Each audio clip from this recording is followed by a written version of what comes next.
तो भाई बात करते हैं आज के मंडे नाइट रॉ के बारे में जहाँ पे काफ़ी सारे कांड हुए जहाँ पे हमें ब्लड लाइन में एक नया ट्विस्ट देखने को मिला और जॉन सीना ने बोल दिया कि भैया फटती तो है उनकी ब्रॉक लेसनर से। तो चलो वीडियो को लाइक चैनल को सब्सक्राइब जल्दी कर दो। स्टार्ट करते हैं। सबसे पहले बात करते हैं हम जॉन सीना के प्रोमो को लेकर जो कि वो आते हैं और करते हैं वो ब्रॉक लेसनर के ऊपर। वो कहते हैं कि भैया देखो ब्रॉक लेसनर कॉन्ट्रोवर्शियल नेम है और ये कहते हैं भैया एफ यू के चैट्स लगने चालू हो जाते हैं फॉर ब्रॉक लेसनर और वो कहते हैं कि हाँ भाई कीप इट ऑन, ये चलता रहना चाहिए। उसके बाद वो बोलते हैं क्या भैया मुझे डर लग रहा है ब्रॉक लेसनर से लड़ने में। हाँ, क्या मैं जीतूंगा इसकी क्या गारंटी है? नहीं। लेकिन क्या मैं गिव अप कर दूं? क्या मैं पीछे हट जाऊं? ऐसा जॉन सीना नहीं, और मैं ये बिल्कुल नहीं करूंगा और मैं ये तुम्हारी वजह से ही नहीं करूंगा। इसके बाद वहां पे थैंक यू सीना के चैट लगते हैं और जॉन सीना कहते हैं बस भाई इसीलिए मैं कभी बैक डाउन नहीं करता, इस मारे में कभी गिव अप नहीं करता क्योंकि तुम लोग ही हो मेरी सोर्स ऑफ स्ट्रेंथ। कहीं न कहीं वो बेबी फेस वाला पूरा प्रोमो रहता है।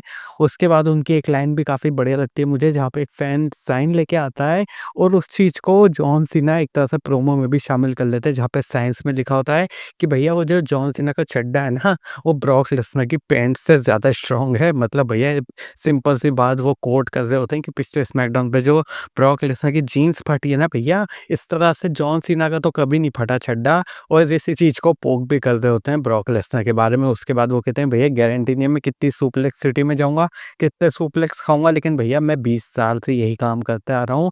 मैं कई बार सुप्लेक्स सिटी में गया हूँ और बच के आया हूँ, तो इस बार भी मैं वही करने वाला हूँ। इस तरह से वो हाइप अप करके चल जाते हैं। उसके बाद हम देखते हैं भैया जो अगली बड़ी चीज़ होती है, वो होती है सीएम पंक, एजे ली, सेथ रॉलिन्स और बेकी लिंच का प्रोमो। अब देखो सबसे पहले आते हैं बेकी लिंच और सेथ रॉलिन्स और ये दोनों आते हैं अलग-अलग थीम म्यूज़िक पे, अपने-अपने थीम म्यूज़िक पे और आते ही क्राउड की जो है बुराइयाँ चालू कर देते हैं।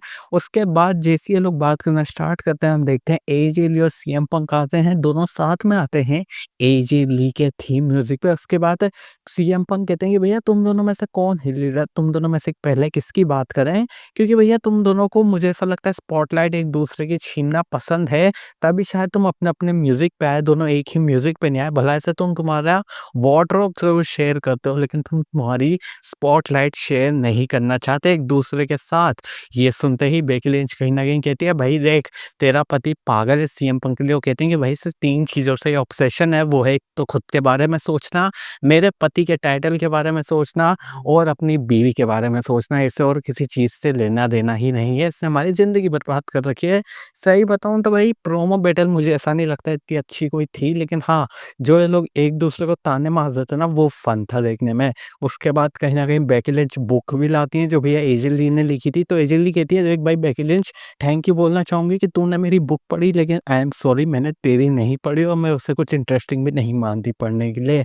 लेकिन इस प्रोमो बैटल की हाइलाइट लाइन वो होती है जब सेथ रॉलिन्स बोलते हैं सीएम पंक की वाइफ से, एजे ली से, कि देख भाई तेरे पति की ना एक बड़ी बेकार आदत है कि जो भी चीज़ उसे लेट डाउन करती है ना, वो उसे छोड़ देता है। तो ऐसा ना हो कि रसूलपल्लूज़ा में जब तुम हारो ना और तू जब इसे लेट डाउन करे, कहीं वो तुझे भी ना छोड़ दे।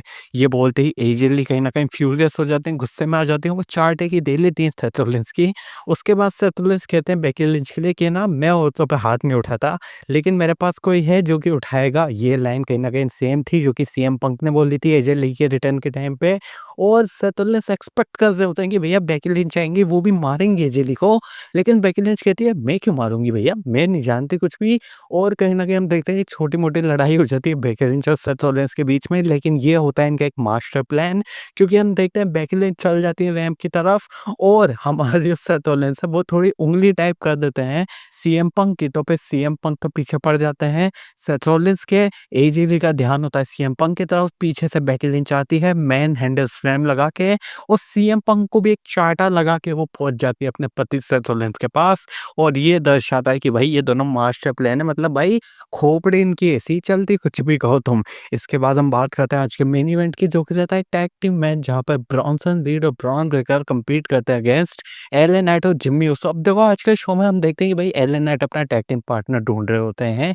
पहले वो जिम्मी ऊसो को ही अप्रोच करते हैं, लेकिन वो मना कर देते हैं और कहीं न कहीं जो जे उसो हैं वो थोड़ा ट्राइबल चीफ की तरह साउंड करते हैं। पहले तो फ़ोन पे बात कर रहे होते हैं, उसके बाद जब जिम्मी उसो जाते हैं उनके पास, वो कहते हैं, "भैया तू किससे बात कर रहा था?" तो जे उसो कहते हैं, "तेरे को वरी करने की कोई ज़रूरत नहीं है, ऐसे ही था कोई कॉल और तू भैया एलियन नाइट वगैरह के साथ टीम अप नहीं करेगा।" वो कहीं न कहीं अपना ऑर्डर चला रहे होते हैं। तो जिम्मी उससे कहते हैं कि भाई मैंने पहले ही मना कर दिया उसे, तू ऐसा ऑर्डर कब से देने लग गया? और तू थोड़ी अपनी है ना टोन को भी चेंज कर ले, मुझे पसंद यही है। क्योंकि जब मैंने आखिरी बार तुझे देखा था शायद तेरे गले में ऊला-फाला नहीं थी। मतलब वो कहीं न कहीं सीधा-सीधा कह रहे थे कि भैया तू कोई ट्राइबल चीफ नहीं है, तेरे पास कोई ऊला-फाला नहीं है जो कि तू मुझे इस तरह से ऑर्डर्स दे रहा है, समझा ना?